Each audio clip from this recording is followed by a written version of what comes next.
Mapagpalang araw po sa ating lahat. Ang aking pong bahagi ngayon ay mula sa Aklat ng Mga Hukom, Kabanata 17, talata 1 hanggang 4. Ang Diyos-Diyosan ni Mikas.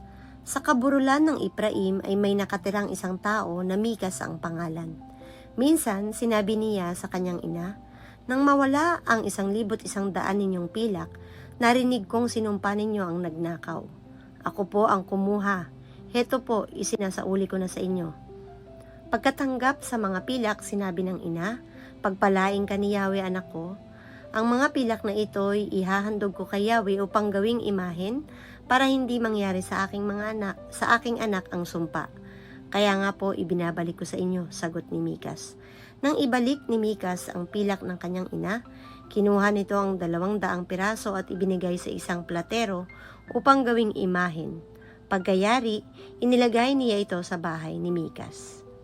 Amen. Magandang buhay pong muli sa ating lahat. Muli niyo po akong samahan sa pagbabahagi ko ng salita ng Diyos. Sinasabi po dito sa Aklat ng Mga Hukom, Kabanata 17, versikulo 5 hanggang 7. Si Mikaya ay may sariling dambana.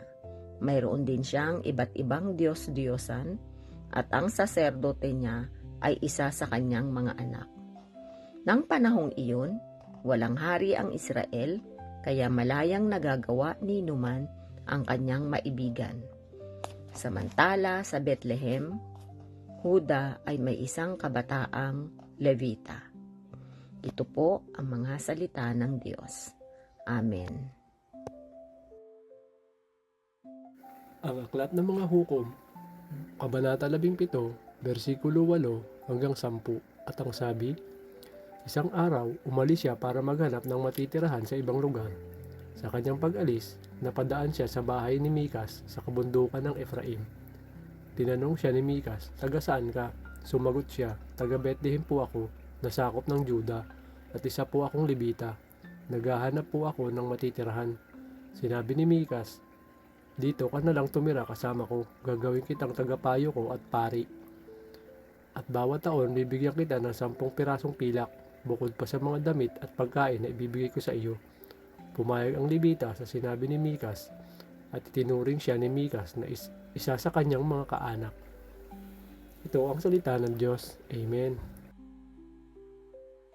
Our devotion for today is from the book of Judges, chapter 17, verse 11 to 13. At ang Levita ay nakipagkasundong tumahang kasama ng lalaki, at ang binata sa kanya ay parang isa sa kanyang mga anak.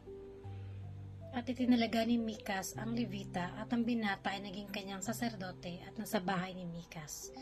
Na magkagayoy, sinabi ni Mikas, "Ngayon talastas ko, nagagawan di ako ng mabuti ng Panginoon, yamang ako'y may isang Levita na pinakasaserdote." This is the word of God. Amen.